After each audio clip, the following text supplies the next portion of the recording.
Para ikhwan, para akhwat, para dokter yang dirahmati oleh Allah Subhanahu wa taala. Pada kesempatan kali ini kita membahas suatu perkara yang merupakan cita-cita kita semua, yaitu bagaimana kita bisa merasakan bahwasanya rumah yang kita tempati adalah surga kita, ya. Dan tentunya adalah suatu kebahagiaan yang luar biasa jika seorang betah di rumahnya, ya. Sehingga ketika dia di luar sedang melaksanakan aktivitas, dia selalu ingin pulang ke rumah. Kenapa? Dia merasakan ada kebahagiaan di rumahnya. Entah dia ingin ketemu istrinya, entah ini ingin ngobrol sama suaminya, entah ingin melihat anak-anaknya, ya. Intinya dia ingin pulang ke rumah, mendapatkan kenyamanan, entah untuk beribadah kepada Allah Subhanahu wa taala. Ya, rumah seperti inilah yang dicita-citakan oleh setiap orang. Rumah tersebut tidak harus mewah, ya. Tetapi yang penting ada kebahagiaan dalam rumah tersebut. Tetapi sebaliknya, kalau seorang tidak betah di rumah, ya, ingin selalu keluar dari rumah, ya, kalau ke rumah, di rumah rasanya dia sengsara, maka seakan-akan dia merasakan neraka telah dihadirkan kepada dirinya di dunia ini, ya. Oleh karenanya seorang kalau bisa bahagia di rumah, sungguhnya dia adalah orang yang benar-benar bahagia. Terutama saya katakan kepada laki-laki, perempuan juga, tapi laki-laki yang bisa bahagia di rumah, maka dia adalah laki-laki yang benar-benar bahagia. Dia benar-benar bahagia secara hakikat. Tetapi kalau dia di rumah tidak bisa bahagia, masih saja mencari kebahagiaan di luar dengan berkumpul dengan kawan-kawan, atau mencari kesibukan untuk lari dari kenyataan, daripada kesengsaraan yang dirasakan di rumahnya. Mau orang satu dunia memujinya, mau satu dunia memujanya, sungguhnya dia laki-laki yang tidak bahagia. Sungguhnya laki-laki yang tidak bahagia. Oleh karenanya lihatlah seorang Rasulullah sallallahu alaihi wasallam ketika berdakwah di luar, dia mendapati ujian yang sangat berat, cacian, makian, hinaan, dimusuhi oleh keluarganya, oleh kaum Quraisy, dan Quraisy adalah sukunya musuh Nabi sallallahu alaihi wasallam. Tetapi ya, yang berjasa di balik keberhasilan dakwah Nabi sallallahu alaihi wasallam siapa? Istrinya, ya. Ketika dia pulang, ya, pulang ke rumah merasakan kebahagiaan luar biasa. Ada tempat curhat, ya. Ada tempat melepaskan kepenatan, ya. Kenapa? Dia merasakan kebahagiaan di rumahnya. Rumahnya adalah surganya. Saya pernah bertemu dengan seorang, dia berkata, "Ustadz, meskipun orang marah-marah di luar sama saya, meskipun saya ribut sama orang luar, yang penting kalau pulang ke rumah istri senyum, saya bahagia." Ya. Tapi sebaliknya, kalau di luar orang mengeluhkan saya, kalau pulang istri marah-marah, kayaknya kebahagiaan hilang semuanya. Maka cita-cita kita semua adalah bagaimana menciptakan surga dalam rumah kita, dan ini perlu perjuangan. Kalau antum sekarang, bapak-bapak, ibu-ibu, merasa betah di rumah, ya, merasa selalu ingin pulang ke rumah, ya, rindu untuk ketemu istri, rindu untuk ketemu suami, rindu untuk ketemu anak-anak, maka sungguhnya antum sedang berbahagia. Tapi kalau sebaliknya tadi, tidak betah di rumah, pinginnya ketemu kawan, pinginnya cari kesibukan di luar, berarti ada sesuatu yang salah yang harus segera diperbaiki. Jangan biarkan kita terus sengsara, ya, dalam kondisi rumah tangga yang seperti ini. Kita akan menjalani rumah tangga, mungkin sudah ada yang baru menjalani 10 tahun, ada yang 20 tahun, ada yang 30 tahun, dan terus kita akan menjalani. Apa kita akan terus terjebak dalam kesengsaraan seperti ini? Ataukah kita mau melakukan perubahan agar kita bisa bahagia di kemudian hari? Dan itu perlu perjuangan. Apa sih kiat-kiat yang menjadikan kita bisa tentram di rumah? Ya, kayaknya bahagia sekali nih kerja work from home, ya. Masya Allah, senang banget, ya, karena di rumah terus. Apa kita sudah merasakan demikian, ya? Atau kita kesengsara di rumah, ya, pinginnya keluar terus, ya. Kalau kita pingin kita bahagia di rumah, tentu ada kiat-kiat yang harus kita perhatikan agar benar-benar rumah kita adalah surga kita. Di antara hal yang perlu kita perhatikan, ikhwan dan akhwat yang dirahmati Allah Subhanahu wa taala, para dokter yang dirahmati oleh Allah Subhanahu wa taala, kita harus sadar bahwasanya kebahagiaan itu adalah dari Allah Subhanahu wa taala. Allah yang menguasai hati kita, dan kebahagiaan tempatnya di hati. Ya, dialah yang bolak-balikan hati seseorang. Ya. Kalau Allah memberikan kebahagiaan, maka orang tersebut akan bahagia. maka mintalah kebahagiaan kepada Allah Subhanahu wa taala. Dekatkan diri kepada Allah Subhanahu wa taala, maka ya Anda akan bisa bahagia.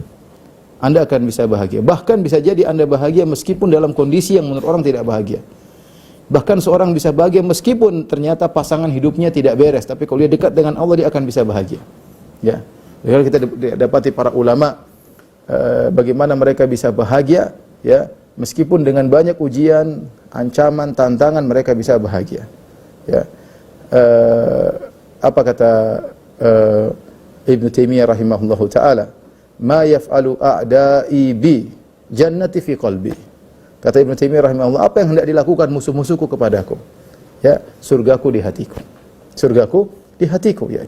Dia di penjara, dimusuhi, ya. Diasingkan, di apa? Ibnu Taimiyah menjalani, tapi dia mengatakan jannati fi qalbi. Hatiku, surgaku ada di hatiku, ya. Oleh karenanya perkataan indah juga dari Ibnu Taimiyah rahimahullah, beliau berkata, inna fid dunya jannatan man lam yadkhulha lam yadkhul jannatal akhirah. Sungguhnya di surga itu ada surga, di dunia itu ada surga. Siapa yang tidak masuk dalam surga dunia, dia tidak akan merasakan surga akhirat. Artinya apa? Allah menjamin orang yang beriman dia pasti bahagia. Dia pasti bahagia. Ya. Man amila salihan min dzakarin aw untha wa huwa mu'min falanuhyiyannahu hayatan thayyibah. Barang siapa yang beramal saleh, lelaki maupun wanita, dan dia dalam kondisi beriman, maka kami akan berikan dia kehidupan yang bahagia. Kita, ya, idealnya kita dan istri kita beriman, itu idealnya, agar benar-benar surga itu kerasa di rumah. Tapi kalau terjadi apa yang tidak kita kehendaki, ternyata pasangan kita tukang maksiat, ternyata pasangan kita berperangai buruk, akhlaknya buruk, ternyata pasangan kita, ya, KDRT misalnya, ya, apa boleh buat? Kita harus membuat kebahagiaan dalam hati kita, ya, dengan mendekatkan diri kita kepada Allah Subhanahu wa taala, ya. Jadi kiat yang pertama agar kita bisa meraih kebahagiaan, mau tidak mau kita benar-benar dekat kepada Allah, jadikan rumah kita sebagai tempat mendekatkan kita kepada Allah Subhanahu wa taala. Isi rumah kita dengan ketakwaan, ya. Rasulullah SAW pernah bersabda, rahimallahu ra'an qama minal lail, ya. Semoga Allah merahmati seorang suami yang bangun di malam hari, fa shalla, kemudian dia salat, ya. Wa aiqadha ahlahu, kemudian dia bangunkan istrinya, fa shallat, kemudian istrinya juga salat malam. Fa in abad, kalau istrinya tidak mau salat malam, nadhat ala wajhihal ma, maka dia percikan air di wajah istrinya. Wa rahimallahu imra'atan, dan semoga Allah merahmati seorang istri, qamat minal lail, dia bangun di malam hari, fa shallat, kemudian dia salat, ya. Wa aiqadhat zaujaha, kemudian dia bangunkan suaminya. Fa in aba, kalau suaminya tidak mau bangun, nadhat ala wajhil ma, kemudian dia percikan air di wajah suaminya, ya.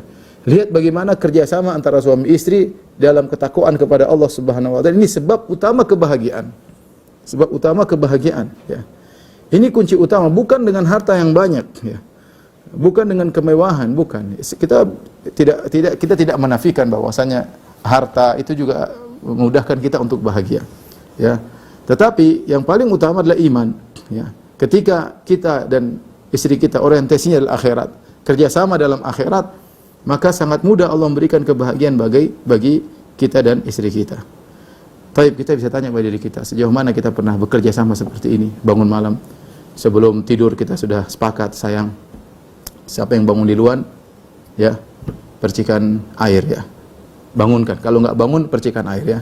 Ingat, ya, percikan, jangan tumpahin air gayung segayung, enggak, percikan. Yang penting bangun, ya. Harus sepakat dulu, ya, karena kalau enggak sepakat mungkin nanti suami marah-marah. Kamu nih, saya capek kerja mau dibangun, enggak sepakat dulu. Siap, udah sepakat tidur malam-malam bangun, entah istri duluan bangun, silakan sholat sebentar, bangunkan suaminya, atau suami duluan bangun, berkholwat bersama Allah, sisihkan waktu, bangunkan istrinya untuk sholat. Inilah kebahagiaan. Enggak usah pakai banyak metode, banyak, dekat sama Allah bahagia, udah jelas. Ya, sudah jelas, ya. Semakin beriman, jadi kebahagiaan itu berbanding lurus dengan keimanan. Ya. Apalagi rumah kita isi dengan ketakwaan, ya. Baca Quran, setan tidak masuk, ya. Ya, baca surat Al-Baqarah, fa inna syaitana yanfiru minal baiti alladzi tuqra'u fi surat Al-Baqarah, sungguh setan dari rumah yang dibacakan surat Al-Baqarah, ya. Lantunan Al-Quran kita dengar, anak-anak mengaji, oh itu kebahagiaan luar biasa, ya, kebahagiaan. Sementara sebagian orang merasa namanya kebahagiaan adalah dengan berlezat-lezat, bikin acara-acara yang terkadang dilarang dalam syariat ya. Mungkin di rumah putar-putar musik ya. Ada kelezatan, saya sering sampaikan, beda antara kebahagiaan dengan kelezatan. Kelezatan iya, seorang mendengarkan musik dia merasakan kelezatan. Tidak ada yang pungkiri, musik itu lezat ya. Normal, manusia semua suka musik. Sama nonton film semua juga orang senang ya, nonton film artis-artis, kemudian ya lihat perempuan cantik, lihat lelaki tampan, kemudian film action lah, film apalah, drama lah, ada kelezatan. Tapi apakah itu bahagia? Tidak. Yakin tidak bahagia. Ya. Seorang yang menghabiskan waktunya berjam-jam untuk yang seperti itu pasti ada sesuatu yang tidak beres di hatinya. Semakin jauh dari kekhusyuan, semakin jauh dari kebahagiaan, dia akhirnya mencari kelezatan dengan cara yang seperti itu. Ya. Dan orang tidak pernah dengar musik. Karena saya bicara, saya sering sampaikan, saya bicara bukan cuma mengira-ngira, saya bicara sebagai praktisi. Saya juga dulu main musik ya. Begitu kita tidak mengenal musik, kita lebih dekat kepada Al-Quran, tentu kebahagiaan sangat jauh berbeda. Ada kebahagiaan, kelezatan tersendiri yang Allah berikan kepada orang yang dekat dengan Allah Subhanahu wa taala. Dan namanya kita mempunyai kekurangan, tapi maksud saya kalau saya bandingkan dengan diri saya setelah meninggalkan musik dengan ketika saya masih berkecimpung dalam dunia musik, ada kelezatan tapi enggak ada kebahagiaan ya. Kebahagiaan itu dekat dengan Allah Subhanahu wa taala.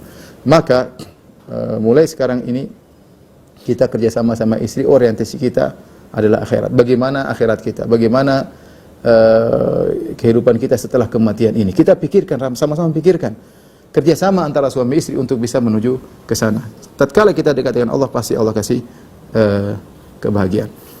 Tapi yang berikutnya, di antara kiat yang membantu kita untuk bisa berbahagia di rumah adalah hubungan suami istri yang harus harmonis ya, dibangun di atas bahwasanya pasangan saya adalah orang yang paling utama untuk saya berbuat baik kepadanya.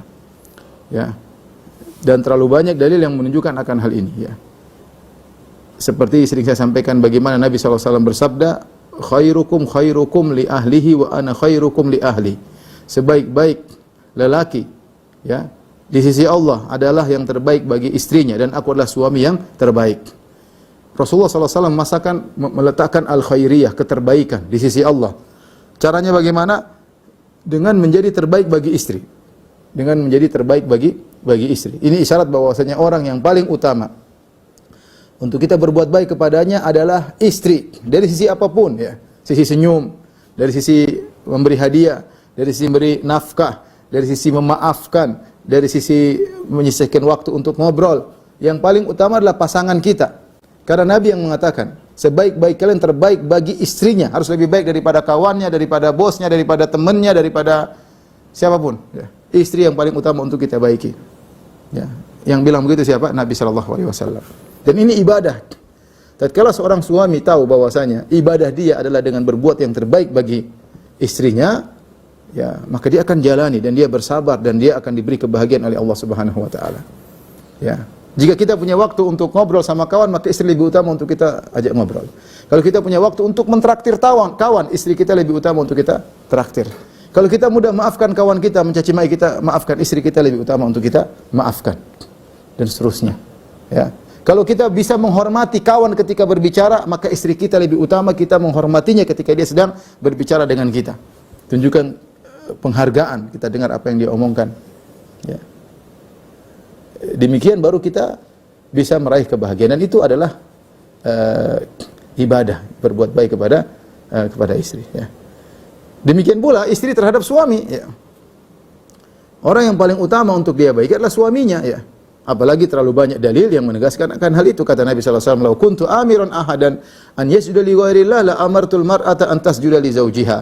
Kalau aku boleh memerintahkan seorang sujud kepada selain Allah, aku akan perintahkan wanita sujud kepada suaminya. Li idhami haqqihi 'alaiha, karena terlalu besar hak suami terhadap istri. Para ulama menyatakan, yang tadi Syekhul Islam Ibnu Taimiyah rahimahullah taala, jika seorang wanita telah menikah, maka dia lebih utama untuk berbakti kepada suaminya daripada kedua orang tuanya. Lebih utama berbakti kepada suaminya daripada kedua orang tuanya. Mungkin dia bertanya, kok bisa Ustaz? Karena bisa demikian. Bukankah orang tua saya yang sudah letih, capek merawat saya, ibu saya yang melahirkan saya, ayah saya merawat saya sampai 20 tahun, kemudian diambil sama laki-laki ini, kemudian sekarang berpindah bakti dari orang tua kepada laki-laki ini yang baru mungkin mengenal saya berapa lama, cuma bayar mahar sekian. Ini aturan syariat. Ya, bahwasanya jika seorang wanita sudah menikah dengan laki, yang paling utama dia berbakti adalah suaminya lebih daripada ayah dan ibunya. Syariat memasang peraturan ini demi kemaslahatan. Karena kebahagiaan dalam rumah tangga sangat penting untuk kemajuan Islam. Maka istri harus fokus berbakti kepada istrinya dalam rangka mendidik, membangun suatu keluarga yang islami. Taat kepada suami, kemudian mengurusi anak-anak. Ini sangat penting dalam kemaslahatan masyarakat Islam. Sampai-sampai aturannya berubah ketika dia sudah menikah, dia harus lebih utama taat kepada suaminya daripada ayah dan ibunya. Maka saya sampaikan kepada para wanita, bukankah kita para wanita ketika kita sebagai anak ketika berbicara kepada orang tua kita bicara dengan lemah lembut?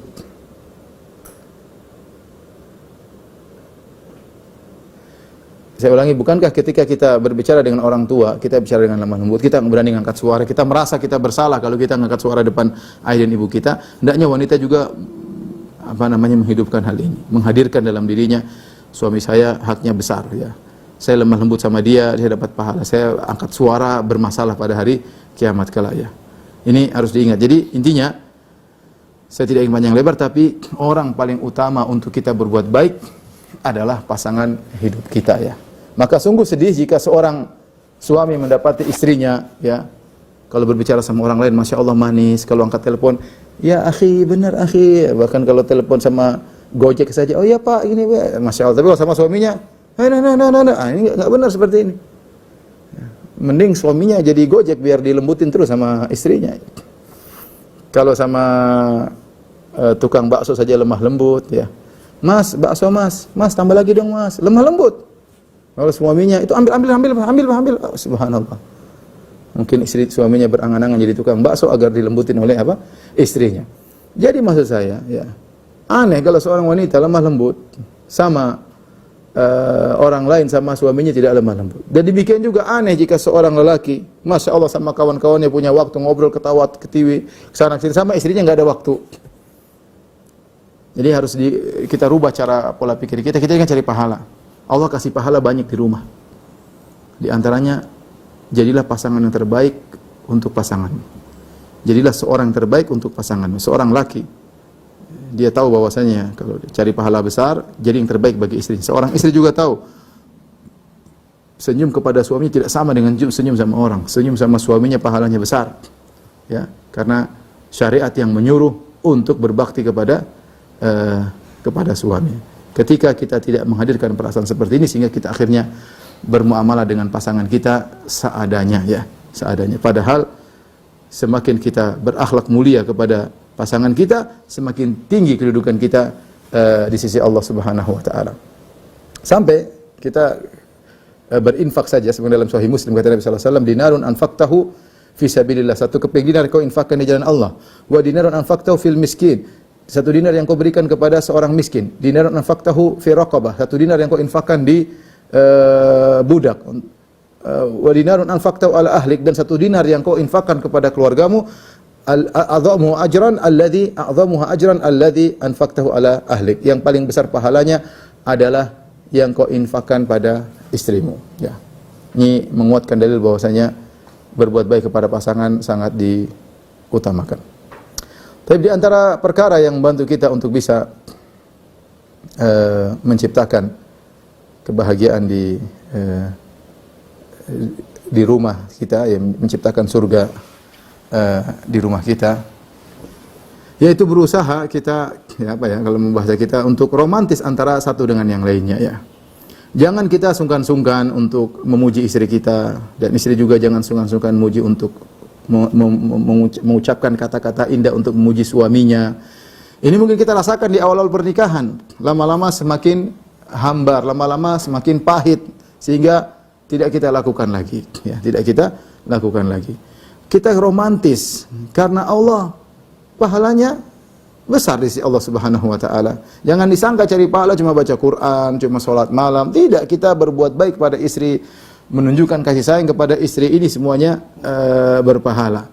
Karena Allah menyatakan ketika terjadi tali pernikahan, ya, kata Allah, min ayati an khalaqalakum min anfusikum azwajan litaskunu ilaiha wa ja'ala bainakum mawaddatan warahmah. Di antara tanda-tanda keagungan Allah, Allah menjadikan bagi kalian istri-istri kalian, ya, agar kalian sakinah kepada istri-istri kalian.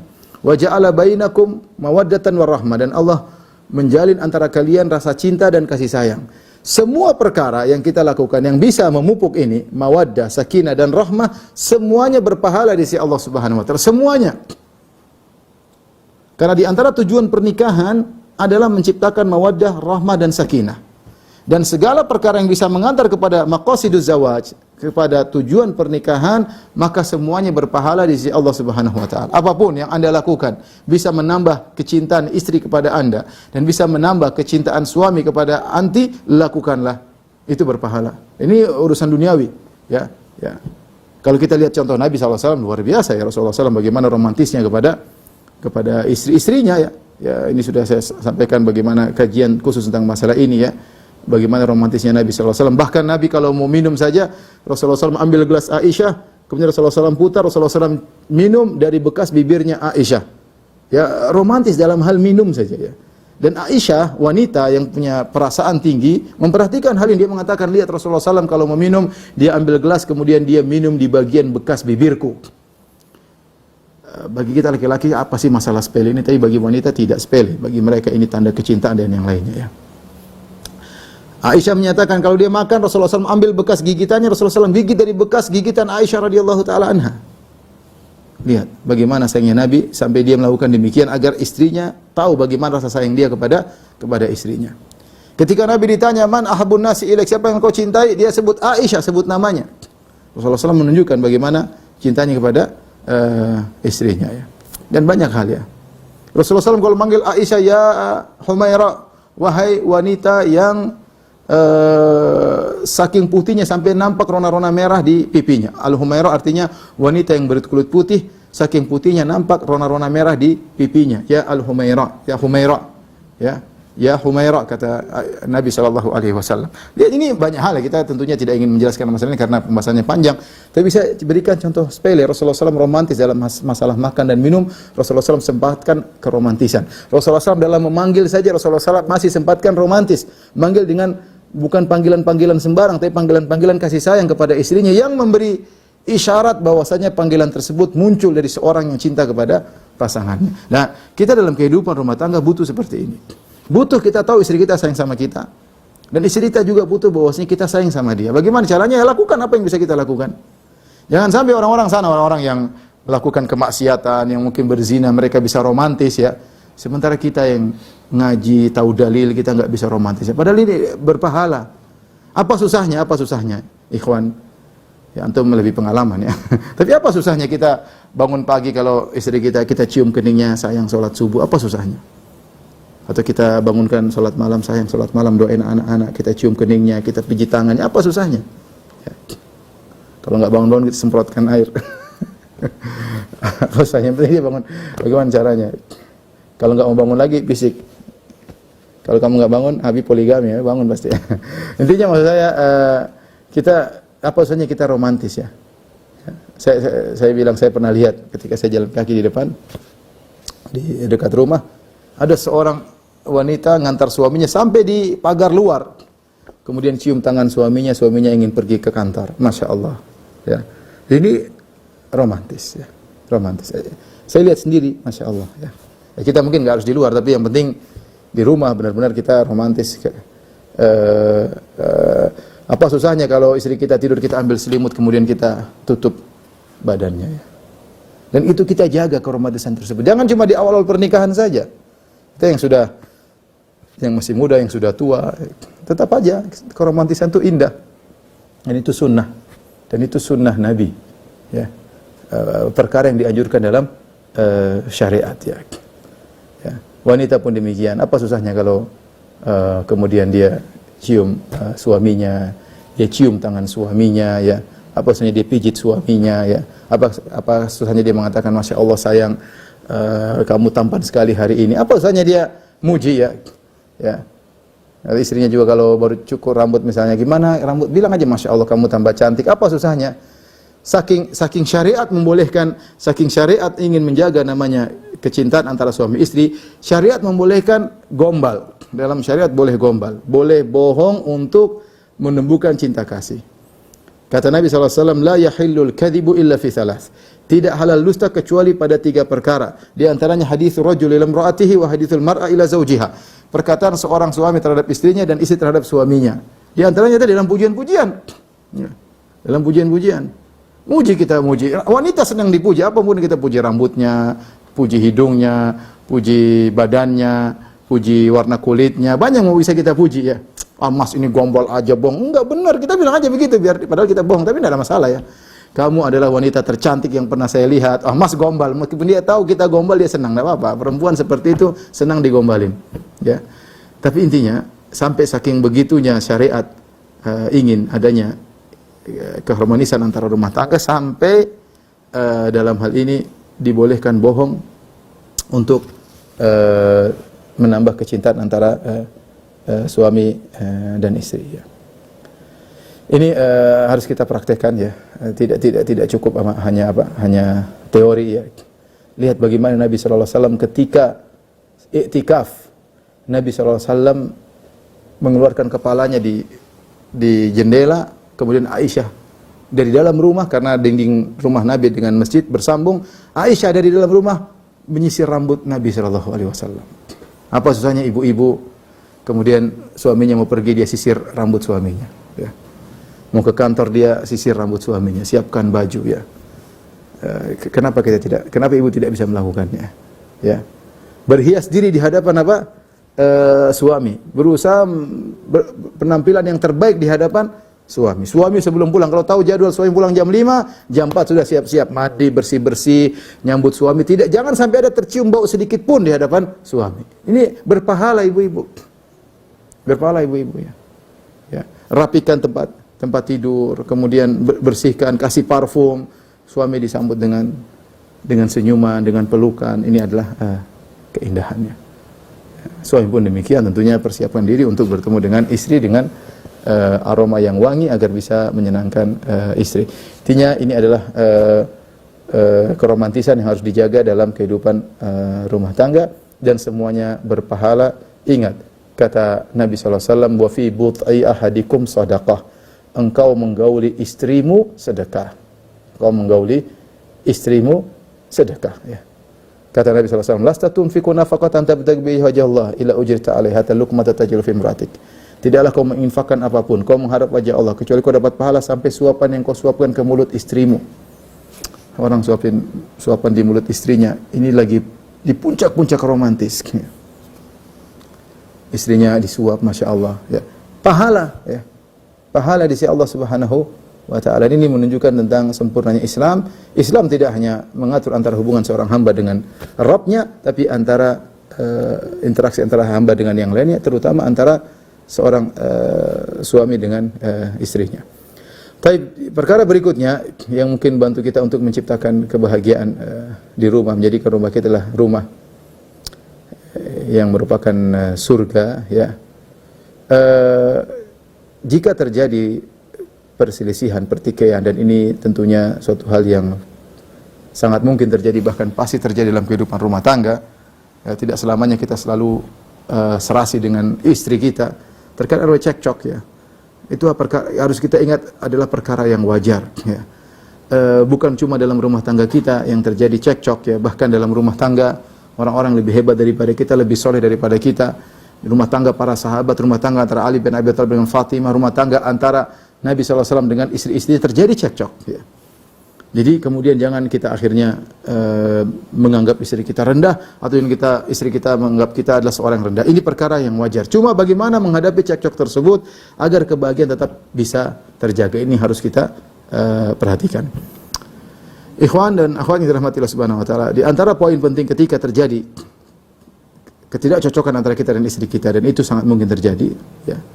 Kalau itu sesekali, insya Allah kita masih berarti rumah kita masih surga, kita bahagia. Tapi kalau terlalu banyak intensitasnya, sering, ini berarti ada yang enggak beres, harus segera kita perbaiki.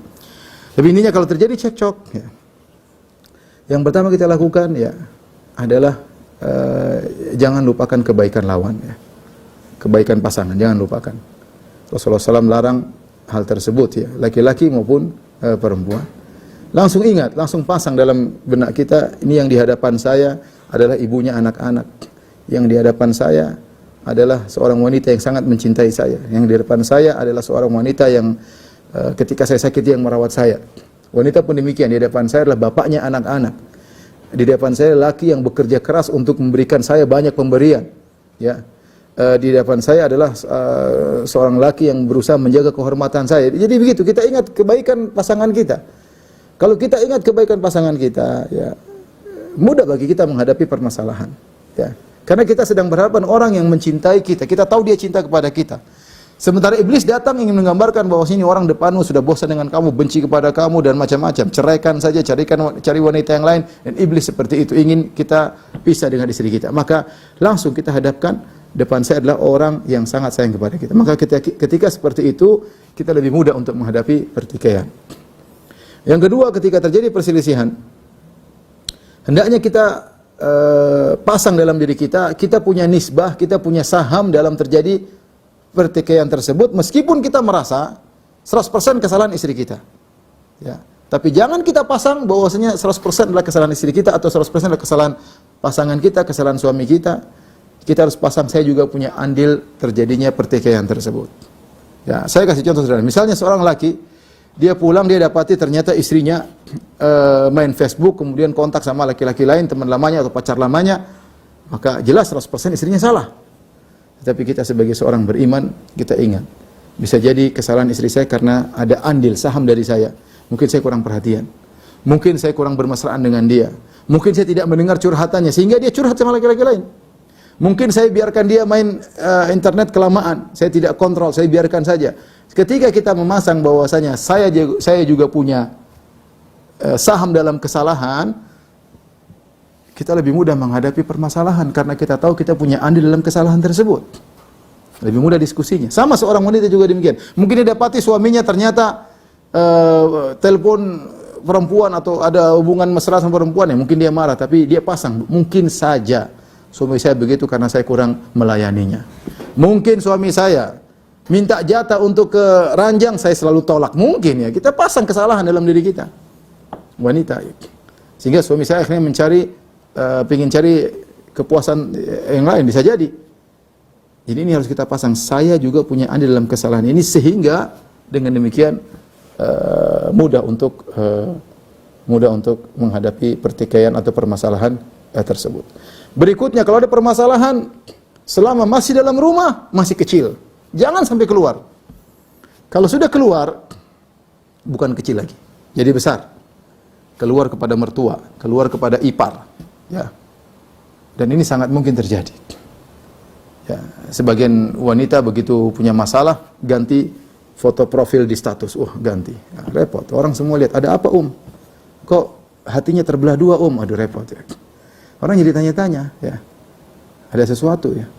Bikin status suami yang soleh adalah begini. Kenapa suaminya? Timbul pertanyaan, orang bertanya. Ini namanya kita mengeluarkan permasalahan di luar. Ya. Kalau kita sudah mengeluarkan permasalahan di luar, jadi permasalahan tadi ringan, masih dalam areal rumah, keluar sudah jadi besar. Maka seorang sebisa mungkin jaga diri, jangan sampai permasalahannya keluar dari rumah. Silakan kita mau debat sama istri, tapi dalam rumah, jangan sampai keluar. Ipar kita nggak perlu tahu, keluarga kita nggak perlu tahu. Ya, lain hanya kalau sudah sangat parah, yaitu mungkin kita bisa laporkan ke wali masing-masing, itu urusan lain. Tapi hukum asal, selama permasalahan masih dalam rumah, jangan keluar, ya. Masih bisa kita hadapi, masih bisa kita kontrol, ya. Belajar untuk, ya, mengakui kesalahan. Dan ini adalah perkara yang sangat berat. Saya kadang rasa aneh bagaimana seorang bisa mengakui kesalahan di depan temannya, tapi di depan istrinya tidak bisa mengakui kesalahannya. Demikian juga wanita, kalau dia bisa ngaku salah di hadapan temannya, kenapa di hadapan suaminya dia tidak bisa ngaku kesalahannya? Sampai-sampai Nabi SAW sebutkan di antara ciri wanita penghuni surga adalah wanita yang mampu mengakui kesalahannya. Jangan kita pasang ego kita hanya menyiksa diri kita. Saya ego, tidak mau aku salah. Istri ego, tidak mau salah. Sudah kita yang menderita terus. Sampai kapan mau berakhir? Belajar ngalah. Rasulullah SAW mengatakan, "Ala ukhbirukum binisa'ikum min ahli jannah?" Maka aku kabarkan kepada kalian tentang wanita penghuni surga. Siapa wanita penghuni surga tersebut? Kata Nabi SAW, al-waludud wadudud al-a'ud ala zawjiha. Di antara sifat wanita penghuni surga adalah wanita yang selalu kembali kepada suaminya. Ya. Idza ghadiba, idza zalamat aw zulimat. Kalau sang wanita berbuat zalim kepada suaminya atau dia dizalimi oleh suaminya, artinya Rasulullah menjelaskan terjadi cekcok, ya. Kesalahan bisa jadi dari suaminya, kesalahan bisa jadi dari istrinya. Tapi apa yang dilakukan oleh wanita ini? Apa yang dia lakukan? Maka dia pun datang kepada suaminya, dia pegang tangan suaminya, dia letakkan tangannya di atas tangan suaminya dan dia berkata, "La adzuku ghamdan hatta tarda." Wahai suamiku, aku tidak bisa tidur sampai kau ridho kepadaku. Subhanallah. Ini wanita, kita butuh wanita seperti di zaman sekarang yang menanggalkan egonya demi untuk kemesraan rumah tangga. Adapun wanita yang sok pinter, kemudian merasa tidak salah, sudah salah masih ngeyel, tidak mau mengatakan maafkanlah suamiku. Ini hanya wanita yang merusak kehidupan rumah tangga, menyiksa dirinya sendiri. Apa enak hidup di rumah ribut sama istri? Nggak enak ya. Kita kalau ribut sama orang jauh masih mending, ribut sama orang kantor ya ketemu di kantor pulang sudah. Ribut sama orang di internet, orangnya di Amerika nggak ada masalah. Tapi kalau ribut sama pasangan kita nggak enak, ketemu pulang ke rumah ketemu dia. Maka kalahkan ego ya. Ya, apa kata Nabi SAW tentang dua orang bertikai? Ya, fayaltaqiyan. Ya, kata Nabi SAW, la yahillu li muslim an yahjura akhahu fawqa thalath. Tidak halal bagi seorang muslim memboikot saudaranya, mendiamkan saudaranya lebih daripada 3 hari. Yaltaqiyan, mereka berdua bertemu, fayu'ridu hadha wa yu'ridu hadha. Yang satu berpaling sana, satu berpaling ke sini. Kemudian kata Nabi SAW, wa khairuhuma alladhi yabda'u bis salam. Yang paling terbaik di antara keduanya yang pertama kali mengucapkan salam. Terlepas dia benar atau salah. Yang terbaik di antara keduanya yang pertama kali mengucapkan salam. Ya. Terlepas dia benar atau dia salah. Kalau ini berlaku pada orang, apalagi pada suami istri. Ya akhi, antum laki-laki, meskipun antum benar, sudah minta maaf sama istri. Maaf istriku, saya tadi terlalu kasar sama kamu. Cium tangan, cium keningnya. Dia nggak mau, peluk saja ya. Ya. Istri pun demikian ya. Meskipun dia benar, mungkin suaminya salah, minta maaf sayang, saya kurang taat sama kamu, ya, menangis ya. Selesai urusan. Kita ngikutin setan buat apa? Kita ngikutin setan, kita hanya menyiksa diri kita dalam neraka rumah. Kalau kita ingin bahagia, buang ego kita, apalagi sama ibunya anak-anak, apalagi sama bapaknya anak-anak. Mau sampai kapan kita menderita terus ya? Kasihan kalau kita lihat kawan kita selalu nggak betah di rumah, keluar. Kalau telepon sama istrinya, ya, nggak ada kemesraan. Kita ngelihat tuh kasihan, kita tahu dia sedang menderita. Tapi kalau iya sayang, gimana sayang? Ini bahagia laki-laki ini. Entah dia gombal atau enggak, tapi dia bahagia. Kenapa dia bisa bermesraan sama istrinya? Kita pengen pulang ke rumah, istri kita di tempat ngobrol sama istri, ketawa ke TV, bisa sejam ngobrol, 2 jam ngobrol. Itu bahagia, laki-laki bahagia yang sungguhnya. Laki-laki yang bahagia, saya sering sampaikan, laki-laki yang sungguhnya yang bahagia, yang dia tenang sama istrinya. Karena lelaki diciptakan untuk tentram bersama istrinya. Kata Allah, liyaskuna ilaiha. Dia yang menciptakan kalian dari satu jiwa. Wa khalaqa wa ja'ala minha zawjaha. Lalu wa ja'ala minha zawjaha, lalu Allah ciptakan istrinya dari jiwa tersebut, liyaskuna ilaiha, agar sang jiwa tersebut itu cenderung kepada istrinya. Ya, kalau kita sudah tentram sama istri kita, rindu untuk ketemu, ngobrol enak, jalan-jalan senang, bersafar sama dia, udah kita bahagia. Tapi kalau saya malas sekali kalau jalan sama istri, malas sekali kalau ngobrol sama istri, kalau telepon, aduh ini sengsara laki-laki. Dia pasti cari kebahagiaan di luar. Karenanya kalau kita ada masalah, tadi saya ingatkan, kalahkan ego. Ya, jadi saya ulangi lagi, kalau terjadi masalah, ya, ingat kebaikan pasangan kita, jangan lupa. Ya, kemudian tanamkan dalam diri kita punya saham dalam terjadinya kesalahan tersebut. Ya, meskipun kita merasa benar, kita punya saham andil dalam kesalahan tersebut sehingga kita menghadapi permasalahan dengan lebih ringan. Yang ketiga, belajar untuk mudah mengaku salah. Ya, kemudian yang mulai damai itu yang terbaik. Ya. Kita kalahkan syaitan, kalahkan ego kita, mencari keridhaan Allah Subhanahu Wa Taala. Ribut-ribut, mungkin bentak-bentakan, sudah ambil tangan istri kita, cium dia, atau sebaliknya ya. sehingga kita bisa kembali lagi. Setan, jangan sampai kita terbawa dengan setan, karena setan sangat semangat agar kita bisa bercerai, agar kita bisa sengsara kehidupan rumah tangga kita. Jangan biarkan setan masuk dalam kehidupan kita, ya. Tapi di antara hal, ya, yang tadi sudah saya singgung juga, tapi ini penting untuk kita beri perhatian khusus, yaitu sisihkan waktu untuk berdua dengan istri, ya. Dengan anak-anak juga boleh, tapi ada waktu khusus berdua dengan istri. Apakah di rumah, apakah jalan-jalan, ya. Tetapi waktu yang istimrar, yang continue di rumah, punya waktu ngobrol sama istri, itu penting, harus diciptakan bagaimanapun caranya. Dan itu sunnah Nabi SAW. Nabi SAW sebelum tidur beliau ngobrol sama istrinya, ya. Nabi sebelum tidur ngobrol sama istrinya, ya. Dan ini tentu sangat penting bagi kita, terutama di zaman sekarang ini. Suami kerja, apalagi dokter, mungkin pulang malam, sampai ke rumah sudah ngobrol sama istri. Tidak seperti sebagian orang sudah pulang malam sampai rumah main HP, di depan istri main HP. Grup WhatsApp-nya terlalu banyak. Istrinya mau ngobrol nggak sempat. Istri juga main HP. Ketawa sendiri, kita ketawa sendiri. Ketawa bukan sama istri, ketawa sama teman kita di WhatsApp. Anak-anak nangis kasih HP, sudah dia ketawa sendiri main game. Ya, ini rumah tangga seperti apa seperti ini? Ya. Ini kita tidak bahagia seperti ini. Bahagia HP taruh, kita ngobrol sama istri, sudah. Orang telepon udah waktunya nggak ada, terima telepon. Ngobrol sama istri, ngobrol setengah jam, 1 jam.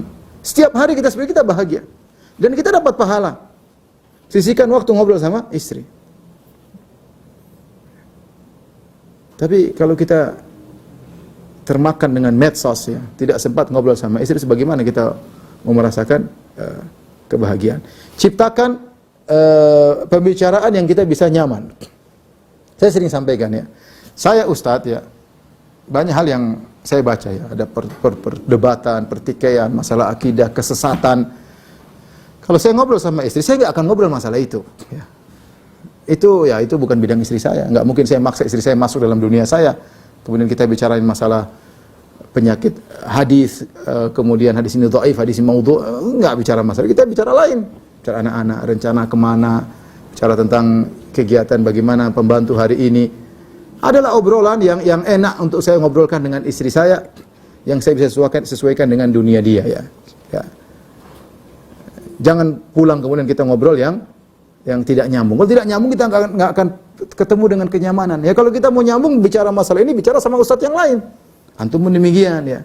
Kalau antum dokter pulang, nggak usah bicara sama istri virus inilah virus. Udah, itu di rumah sakit, di rumah ngobrol yang lain, ya. Ngobrol gimana, Mbak? Ya, ngobrol yang kita bisa ngobrol lama dengan dia, bagaimana caranya, ketawa ke TV, di tempat tidur sebelum tidur sampai ketiduran, Masya Allah, itu bahagia berarti antum. Ya. Jangan kemudian antum pulang dari rumah, sudah sampai rumah, sayang, kamu pilih nomor 1 atau nomor 2? Saya nomor 1, Mas. Saya nomor 2. Kenapa keluar ribut? Akhirnya gara-gara politik ribut di rumah. Jangan. Ngobrolan yang enak, yang nyambung bagi kita, nyaman, ya. Ikhwan dan akhwat yang dirahmati Allah Subhanahu wa taala, terlalu banyak teori, ya, yang penting adalah kita praktekkan, ya. Yang penting kita tahu bahwasanya pasangan hidup kita ini adalah sebab kebahagiaan kita. Jangan biarkan kita sengsara terus-menerus. Siapa di antara kita yang tidak betah di rumahnya, yang tidak betah ngobrol sama istrinya, dia rubah cara hidupnya. Ada yang salah pada dirinya atau ada yang salah pada istrinya, diperbaiki. Mau sampai kapan kita mau begini? Ya. Subhanallah, saya kemarin beberapa waktu yang lalu datang seorang sudah tua, umur 70 tahun, mengeluh tentang istrinya. Saya itu kasihan sekali, bisa lihat laki-laki ini, Masya Allah, dia 70 tahun, istrinya umur berapa, 60 atau 50 sekian, ribut melulu. Saya tanya, sudah berapa lama? Sudah puluhan tahun. Ya Allah, ini laki-laki sabar banget. Sekarang dia nggak kuat, akhirnya dia sampaikan, karena ada masalah, datang kepada saya, kemudian bicarakan masalah seperti itu, ya. Jangan kita biarkan diri kita terjebak dalam kesengsaraan. Kita bisa merubah. Wanita juga demikian. Antum ibu-ibu, kalau antum tidak merasa bahagia, rubah. Jangan biarkan sengsara, ya. Rubah, mungkin cara kita yang salah, suami kita mungkin ada yang kurang pas, kita diskusikan. Kita ini pasangan hidup, kita ini orang tua dari anak-anak, kita diskusikan. Pasti ada solusi. Kalau kita lihat karena Allah, pasti ada solusi. Kalau ada yang kurang, sampaikan, ya. Ya, dan ini mungkin saya lupa tadi, poin terakhir paling penting juga. suami istri harus saling mengetahui apa yang disukai dan apa yang tidak disukai. Ya, antum wanita, lihat suami sukanya apa, catat dengan tinta emas dalam hati. Suami saya sukanya begini. Kalau di kamar sukanya begini. Apa yang dia sukai, catat. Apa yang dia tidak sukai, tulis. Misalnya suami saya nggak suka kalau saya pakai baju hijau. Ya sudah, jangan pakai baju hijau, cari masalah ya. Suami saya nggak suka kalau saya habis mandi kemudian rambutnya dikit. Kamu kok gitu? Sudah dicatat. Nggak usah bilang, Mas, mau urusan perempuan, saya mau habis. Ya udah, kamu ngalah aja, nggak usah ya. Oh, suami saya nggak catat. Kita berusaha sinkronisasi ya. Ya. Sama laki-laki juga gitu. Misalnya istrinya bilang, Mas, saya nggak suka kalau kamu begini. Misalnya saya nggak suka kalau kemusmi sampai segini. Udah, ya potong, nggak masalah. Ya sudah, istri saya nggak suka. Ya, orang lain bilang kamu gagah kalau kumismu sampai segini. Ya percuma kamu bilang saya gagah, jadi saya bilang saya nggak gagah. Udah, yang istri nggak suka kita ikutin. Mas, saya nggak suka kalau kamu pakai baju kotak-kotak. Ya sudah, nggak usah pakai baju kotak-kotak. Udah, kamu aja yang belikan baju buat saya. Apa susahnya? Mas, saya pingin begini. Ya sudah, selama kita bisa lakukan. Ya, karena masih kita tidak selalu sama kesenangan ya. Apalagi dari suku yang berbeda, bisa jadi beda. Maka kenali apa yang disukai oleh suami dan apa yang tidak disukai oleh suami, lakukan apa yang disukai, tinggalkan apa yang tidak disukai. Suami juga demikian, kenali apa yang disukai istri, lakukan yang tidak disukai istri, tinggalkan. Lakukan semua karena Allah. Sehingga semua perjuangan kita menciptakan kebahagiaan pasti ada hasilnya dan semuanya berpahala di sisi Allah Subhanahu wa taala. Allah alam bisawab, ini sedikit saja yang bisa kita sama-sama sharing, semoga bermanfaat. Kalau ada yang bertanya saya persilakan. Alhamdulillah, Masya Allah.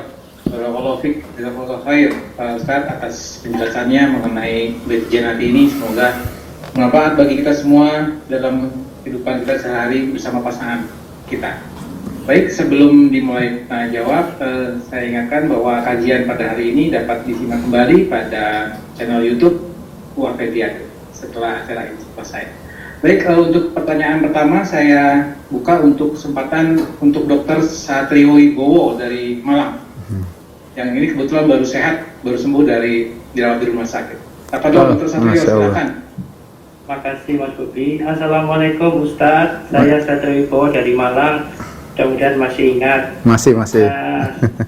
Semoga Ustaz senantiasa dalam perlindungan, rahmat dan kasih sayang Allah. Amin.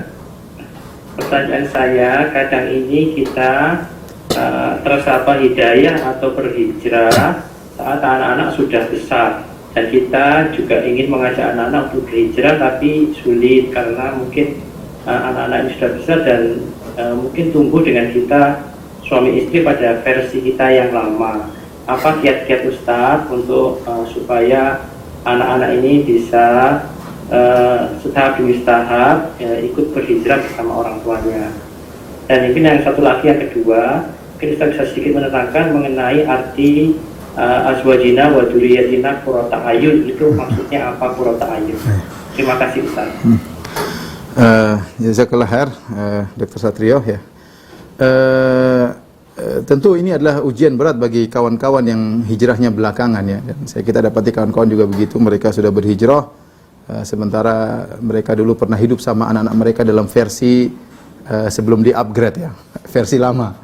Yang situ versi lama mereka mungkin hobinya mungkin musik-musikan, nonton-nontonan, kemudian mungkin belikan macam-macam kesenangan bagi anak-anak ya, bahkan mungkin datangkan, dan ini kejadian nyata, maksudnya sampai datangkan kursus, orang kursus datang ke rumah. Setelah itu ngaji, ternyata ini salah semua selama ini. Bagaimana cara kita mendidik mereka? Ini yang sangat-sangat berat. Sampai timbul pertentangan. Betapa banyak orang tua dimusuhi sama anak-anaknya, sudah terlanjur besar, umur 20 tahun. Mama, papi, mami ini ada-ada aja bikin susah hidup. Misalnya, dan itu terjadi pertentangan. Kita ingat bahwasanya semua tidak bisa instan, ya. Tidak semua alhamdulillah tidak semuanya tidak bisa terjadi dengan instan, ya. Maka ya terpaksa kita harus banyak doa. Kemudian kita ajak mereka pelan-pelan diskusi ya. Dan hidayah di tangan Allah Subhanahu wa taala. Kalau kita maksa, kamu harus begini, enggak bisa. Anak-anak zaman sekarang enggak bisa. Kita maksa dia malah lebih jauh daripada daripada ajaran sunnah ya. Kenapa? Dia merasa ini ajaran enggak benar, kok maksa-maksa. Pelan-pelan aja ngobrol ya. Kita mungkin hati kita sedih ketika melihat mereka maksiat yang menurut mereka bukan maksiat. Ya, mungkin kita lagi datang, dia lagi joget-joget di kamar lagi, ya sudahlah. Kita hati teriris tapi kita sabar. Ya karena kita kasih uzur, dia enggak tahu. Dia nggak tahu. Kita juga dulu seperti itu. Jadi kita ngomong pelan-pelan, baik-baik. Tugas kita, ikhwan, hanya menyampaikan sebaik mungkin, sehikmat mungkin, tanpa disertai amuk-amukan, tanpa disertai marah-marahan. Selanjutnya hidayah di tangan Allah Subhanahu wa taala, ya. Ini semua sudah qadarullah.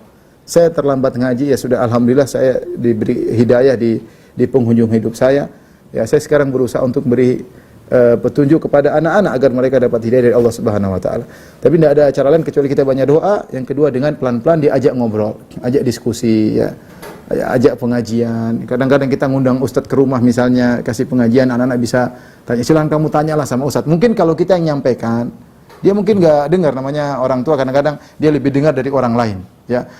Atau cara berikutnya yang mungkin bisa kita lakukan, kita kenalkan sama anak-anak kawan kita yang mereka sudah ngerti ngaji, sehingga bisa gaul sama dia, ya, bisa ditarik sedikit demi sedikit. Gimana caranya? Karena teman itu punya pengaruh yang sangat luar biasa. Sebagaimana pepatah mengatakan as-sahibus sahib, bahwasanya kawan itu akan menggeret. Kalau kita punya teman dan punya anak seumur dengan anak kita dan dia sudah ngaji, suruh kenalan, kita perhatian sama dia, mungkin kita kasih uang jajan, ajak anakku bagaimana caranya ngobrol-ngobrol, sehingga dia punya teman yang soleh. Dengan perjalanan waktu dia akan insya Allah terpengaruh. Kita bilang dia, kamu tolong bagaimana caranya agar adikmu bisa kau ajak, misalnya begitu. Ini mudah-mudahan bisa bermanfaat. Jadi saya cuma bisa mengatakan selamat berjuang, dan memang berat, ya. Berjuang tapi pelan-pelan, ingat hidayah bukan di tangan kita. Ya, kita insya Allah kita nggak ada dosa sama sekali. Apapun yang terjadi, ya sudah terjadi, tinggal kita usahakan pelan-pelan. Jangan sampai kita bilang, waduh anak saya nggak dapat hidayah, saya dosa, sehingga kita akhirnya nekat dan keras, dan itu fatal. Nggak perlu, kita pelan-pelan saja, ya. Saya masih ingat, maksudnya ada keluarga lah, ya. Dia ya main musik sampai mungkin manggung-manggung, ya. Saya nggak mungkin negur dia, dia juga dulu main musik, ya. Jadi intinya saya cuma kalau telepon, kalau saya lagi ini gimana, sholat nggak, sudah sholat belum, jangan lupa tinggal. Saya cuma bicara sholat aja.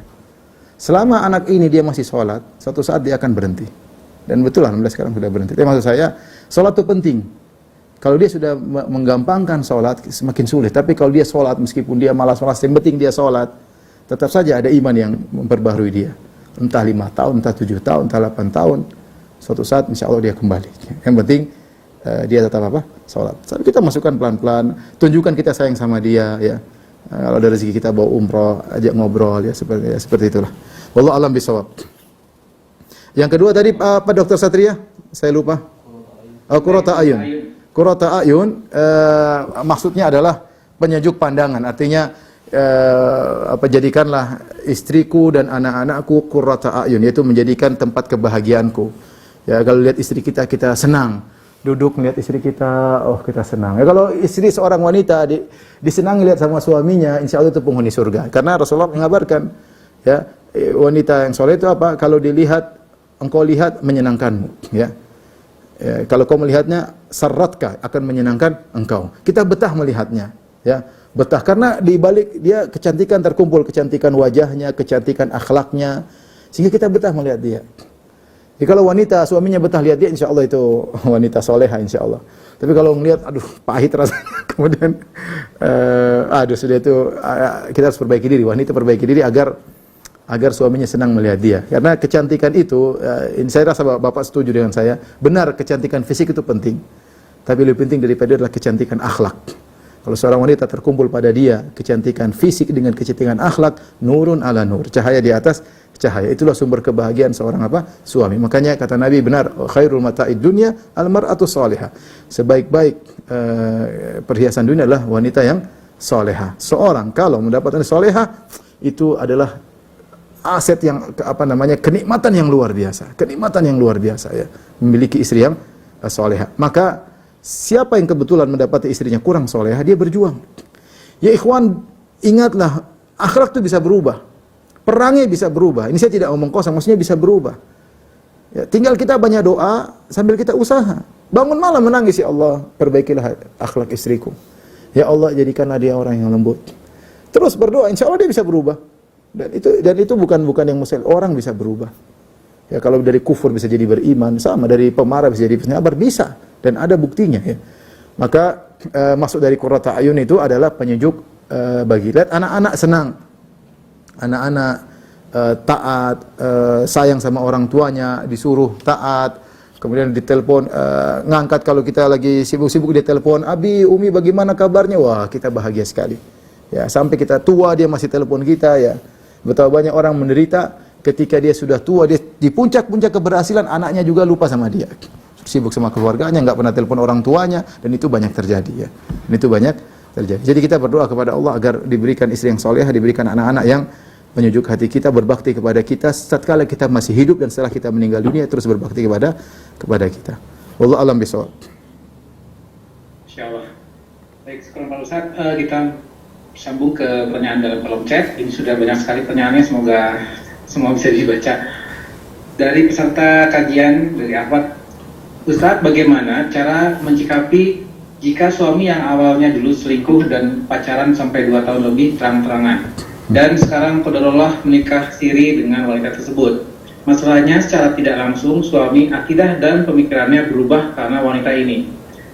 Sekarang apakah sebaiknya Ana membina hubungan baik dengan wanita ini agar hati Ana tidak lagi penuh dengan sedih dan marah, walaupun Ana masih berharap suami berakidah lurus, yang secara terang-terangan suami saat ini melarang Ana ikut ujian kajian sunnah seperti biasa dibilang sesat, padahal dulu suami Ana sejalan dengan Ana sebelum bertemu wanita ini.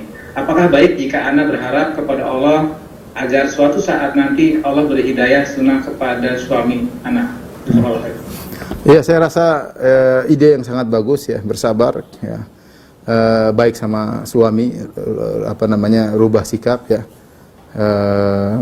Saya sudah sampaikan apa yang saya sampaikan tadi pagi juga. Ada seorang wanita mengeluh suaminya pergi ke istri yang kedua tidak pulang-pulang. Ternyata setelah saya selidiki, setelah saya tanya-tanya, ternyata dia mengatakan kalau suaminya pulang dia marah-marah dan dia sikapi, dia cuekin, ya suaminya ya ngapain ketemu istri model begini, mending dia pergi ke istri yang barunya. Maka sudahlah, ini sudah qadarullah ya, ini ujian hidup. Orang diuji dengan ujian macam-macam. Kebetulan anti diuji oleh Allah dengan ujian ini, jalani. Jangan menyiksa diri, ya sudahlah. Kita mungkin tidak mengimpikan punya kebahagiaan 100%, tapi kita cuma bisa dapat 60%, enggak ada masalah. Ada kebahagiaan lain yang Allah buka. Ingat, ada kebahagiaan yang Allah buka. Pintu kebahagiaan banyak. Mungkin dari sisi suami, kita dapat kebahagiaan 60%. Tapi kita punya kebahagiaan lain. Kita sendirian, suami lagi di istri yang lain, kita bisa baca Quran, kita bisa sholat duha, kita bisa ngaji, kita bisa konsen dekat dengan Allah Subhanahu wa taala. Jadi benar, tidak semua kita bisa meraih kebahagiaan 100%. Kita sih namanya laki-laki, namanya perempuan, inginnya suaminya satu-satunya, sudah nggak ada istri yang lain. Saya rasa semua wanita ingin seperti itu.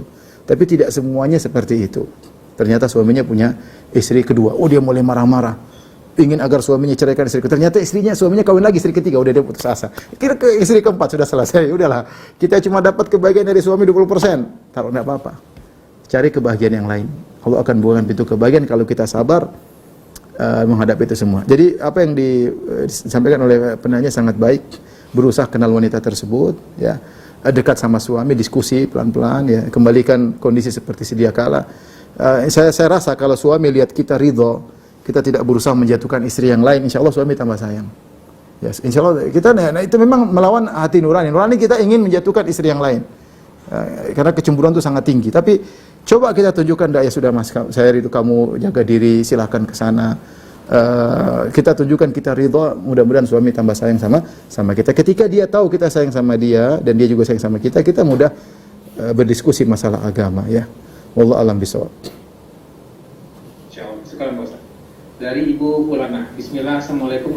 Bagaimana cara mendakwahkan kepada keluarga seisi rumah yang sering berbuat maksiat dan mengabaikan perintah Allah? Sudah dicoba diajak dengan lembut kepada kebaikan agar menjalankan perintah Allah, namun dibentak, dimarahi dan jawab, urus saja diri masing-masing dan jalan kita berbeda sudah. Bahkan dipukuli. Kalau sudah seperti ini, apakah anak dibolehkan hanya mendoakan saja? Ya, ini ujian berat ya. Saya juga pernah didatangi sama seorang wanita, bawa anaknya itu mukul ibunya. Anaknya sudah SMA, bukan anak kecil, SMA. Ibunya dipukul ya. Dibentak-bentak, dipukul, subhanallah ya. Tapi itu ujian hidup ya. Jadi saya sampaikan, perlu kita camkan dalam hati kita bahwasanya hidayah bukan di tangan kita, hidayah di tangan Allah. Kita cuma bisa berusaha. Makanya Allah memberikan contoh-contoh yang kita bisa baca dalam Al-Quran, kita baca dalam hadis-hadis, bagaimana para nabi diuji dengan orang yang mereka cintai. Contoh pertama, siapa? Nabi Ibrahim diuji dengan bapaknya yang kafir. Ya, ujian berat. Bagaimana Nabi Ibrahim berdakwah. Bukan kita nabi yang berdakwah. Dengan dalil yang full, dengan kelembutan yang super lembut, bapaknya tetap tidak beriman. Sedih luar biasa yang dialami oleh Ibrahim. Ujian bagi Nabi Ibrahim alaihissalam.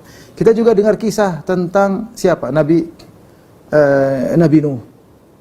Bukan cuma istrinya yang kafir, anaknya juga kafir. Bagaimana ujian seorang nabi, istri, teman tidurnya kafir. Ya.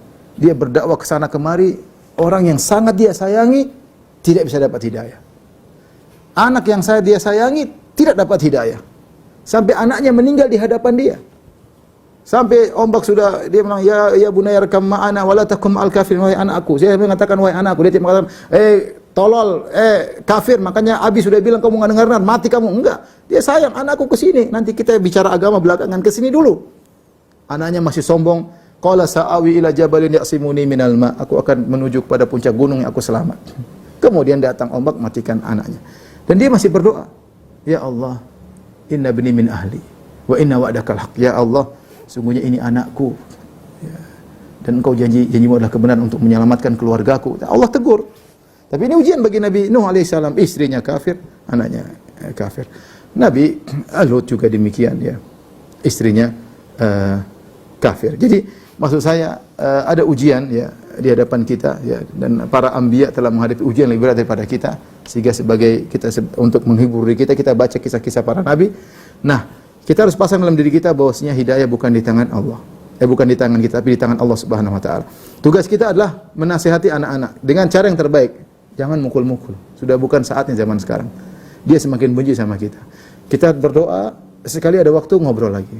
Nak, cobalah ikut dulu, nak cobalah baca buku ini, ya. Sudah masing-masing jalan. Tetap aja kita berusaha. Jangan kita pernah putus asa. Mungkin dia enggak dapat hidayah tahun sekarang, mungkin 5 tahun lagi, enggak ada masalah. Yang penting kita tidak pernah berhenti mendakwahi dia dengan cara yang lembut. Dari waktu ke waktu, dia kalau sudah jengkel kita cooling down dulu, kemudian nanti setelah itu sudah cooling down kita dakwahi dia di kemudian hari dengan cara seperti itu, ya. Mudah-mudahan suatu saat hatinya dibuka oleh Allah Subhanahu wa taala. Dan itu memang perlu perjuangan. Dan ingat, setiap kita dakwahi tersebut meskipun enggak berhasil kita dapat pahala. Kita dapat pahala. Wallahu a'lam bishawab. Dari Umu Khalid, ini dari Riau. Assalamualaikum Pak Ustaz. Banyak terjadi perselisihan tentang masalah talak dan cerai. Seperti suami yang suka menggertak istri dengan mengucapkan kata pisah atau cerai atau pulang saja ke rumah orang tuamu, baik secara sengaja maupun tidak sengaja, baik dalam keadaan marah karena banyak memikirkan masalah ataupun hanya bercanda. Di awal menikah masih baik-baik saja, tetapi setelah punya anak 1, anak 2, sifatnya mulai berubah. Mulai muncul sifat saling egois, keras kepala, baik istri maupun suami. Bagaimana cara menumbuhkan benih-benih cinta itu kembali, Ustaz? Jazakallahu khair. Mau tidak mau duduk. Jadi duduk. Saya pernah menghadapi permasalahan 2 orang. Saya bilang antum berdua ribut melulu tiap hari. Mau begini terus kah? Mau begini terus? Ya. Pikir antum ini, antum yang jalani antum sekalian. Maka orang lain yang sengsara masih mending. Yang sengsara kan antum berdua. Jadi maksud saya duduk sama suami ngobrol, Mas kita nikah, coba kita renungkan. Kayaknya kita sudah kurang sehat. Oh, ajak dia berpikir, mungkin dia teriak-teriak, apa masa kita begini terus? Jadi mau kita cerai aja, bukan begitu Mas. Pokoknya bicara bagaimana mungkin saya ada yang salah, bagaimana coba Mas bilang biasa bisa merubah diri. Atau misalnya ngajak bagaimana kalau kita pergi ke Ustadz, kita ngobrol masalah ini. Saya rasa Mas juga pingin. Jadi ngobrol dari hati ke hati. Bagaimana cara nyambung dulu? Caranya gimana ya? Servis dulu sama suami, servis seminggu full servis, benar-benar rubah akhlak kita. Senangkan dia, pijit dia, tidak usah disuruh kita siapkan makanan, tidak usah disuruh kita siapkan kopi, tawarin Mas, kopi atau teh Mas, mari pijit Mas. Sampai seminggu atau sebulan dia sudah tenteram, kita ajak ngobrol. Mas, mohon maaf dulu saya sebulan lalu sikap saya ngobrol lah. Demi kebaikan kita, masa kita begini terus. Ini baru nikah 5 tahun, masih ada perjalanan mungkin 30 tahun. Jangan-jangan kita sengsara selama 30 tahun ke depan. Ajak ngobrol agar dia paham. Kalau dia sudah ngerti tujuan kita, insya Allah bisa nyambung. Tapi kalau nggak bisa nyambung, percuma. Jadi caranya bagaimana sekarang kita bisa nyambung dulu. Servis dia sebaik-baiknya, Kalau sudah connecting, sudah nyambung, kita baru diskusi. Wallahu a'lam bishawab. Masya Allah, syukur Ustaz. Ini dari Hidayana dari Jakarta Timur. Assalamualaikum Ustaz. Adakah kisah romantisme Rasulullah dengan istri-istri yang lain selain Khadijah dan Aisyah? Tentu Rasulullah SAW romantis kepada semua istrinya, tapi tidak semua riwayat sampai kepada kita. Tidak semua riwayat sampai kepada kita. Tapi kalau riwayat datang berbagai macam riwayat ya. Seperti Nabi SAW ya, bagaimana Sofiyah ketika mau naik di atas onta, Rasulullah SAW tegakkan lututnya sehingga Sofiyah menginjak pahanya untuk bisa naik di atas onta. Bagaimana Rasulullah tawadhu di hadapan istrinya ya. Bagaimana Rasulullah SAW kalaupun istrinya terkadang angkat suara, Rasulullah SAW tidak memposisikan dia sebagai kepala negara Islam, tidak, dia memposisikan dia sebagai seorang suami yang sabar menghadapi istri yang terkadang mengangkat suara ya. Maksudnya kita itu demikian, misalnya saya ustadz ya, kalau saya di ustadz di luar orang angkat suara, saya ente enggak hormat sama saya ini ustadz, kamu udah enggak usah ikut pengajian, keluar sana. Tapi kalau sama istri kita enggak boleh begitu. Kita sikap diri sebagai suami yang kita tahu istri kita punya banyak kekurangan yang terciptakan dari tulang rusuk yang bengkok, yang kita harus siap terima kebengkokan tersebut. Ya. Dan Rasulullah sudah ingatkan, istrimu bengkok, maka maklumilah akan kebengkokannya. Ya, jadi dengan sikap Nabi seperti itu, maka Nabi bisa romantis dengan istri-istrinya, dengan memaafkan kesalahan-kesalahan kecil dari istrinya. Dan Nabi SAW tadi, ya, bahkan masalah minum saja Rasulullah SAW bisa romantis. Ini sudah saya sampaikan dalam kajian tersendiri, bagaimana Rasulullah SAW mandi bareng sama istrinya, bagaimana Rasulullah SAW lomba lari sama istrinya, ya, bagaimana Rasulullah SAW mengajak istrinya untuk nonton orang-orang Habasyah, kemudian Rasulullah SAW membiarkan pipi Aisyah di pipi Nabi SAW, ya, bagaimana Rasulullah SAW menunggu Ummu Salamah untuk tawaf karena Ummu Salamah waktu sakit, Rasulullah SAW tungguin baru pergi bareng. Banyak hal ya, tapi saya katakan tadi tidak semua riwayat sampai kepada kita. Yang kebanyakannya datang dari Aisyah radhiyallahu taala anha, sebagian dari Ummu Salamah, sebagian dari Sofiyah ya. Wallahu a'lam bishawab. Yang selanjutnya dari Widastama. Assalamualaikum Ustaz, saya mau bertanya. Kakak saya yang sudah berkeluarga tinggal di rumah orang tua dan saya sudah beberapa kali bertengkar karena ada suatu masalah. Saya baik kepadanya jika dia tidak meninggikan suara kepada orang tua. Dia tidak membentak orang tua. Saya juga terkadang jengkel karena dia mengajari anak-anaknya dengan didikan yang salah dalam beradab kepada orang yang lebih tua. Apa yang harus saya lakukan, Pak Ustaz? Itu kakak kandungnya? Kakak kandung yang sudah berkeluarga. Kepada orang tuanya sendiri kan? Iya. Ya. Sering membentak orang tuanya. Ya, kita kakak adik ngobrol lah berdua, empat mata, ngobrol baik-baik. Terkadang sebenarnya kita sudah suudzon dulu, jangan kita langsung vonis-vonis. Kita mungkin belum ada nasihat yang sampai. Jadi ketika ngobrol sama kakak, tunjukkan kita menghormati kak. Mohon maaf saya sebagai adik, ya cuma saya lihat kakak Masya Allah perhatian sama. Cuma ada satu yang saya lihat kurang pas menurut saya kak. Ada apa weh? Sampaikan kakak, kemarin saya lihat begini. Saya rasa kurang pas itu orang tua kita. Sampaikan duduk berdua nasihat ya. Nasihat kalau dari hati, insya Allah masuk ke hati. Terkadang kita niat baik, tapi kalau uslub metode cara menasihatkan salah, akhirnya hasilnya amburadul. Tapi kalau kita duduk berdua sebagai adik dan kakak, jangan kita posisikan lebih tinggi, saya rendah. Kita bilang, kak mohon maaf ini saya adik, tapi saya mau sesuatu, kalau kakak mau dengar, saya berharap. Enggak, nanti lanjut. Sudah nanti aja pak. Kalau kakak siap dengar, saya mau sampaikan. Ada unek-unek sedikit ya. Ya kalau sudah nyambung, insya Allah dia akan bagaimanapun dia tahu membentak orang tua itu enggak benar. Ya tinggal kita sampaikan bagaimana caranya. Tapi demikian saja para dokter yang dirahmati Allah Subhanahu Wa Taala yang disampaikan pada siang hari ini, semoga bermanfaat. Kurang lebihnya saya mohon maaf. Wabillahi taufiq wal hidayah. Assalamualaikum warahmatullahi wabarakatuh. Waalaikumsalam warahmatullahi wabarakatuh. Kalau khair Pak Ustaz, Dr. Kiranda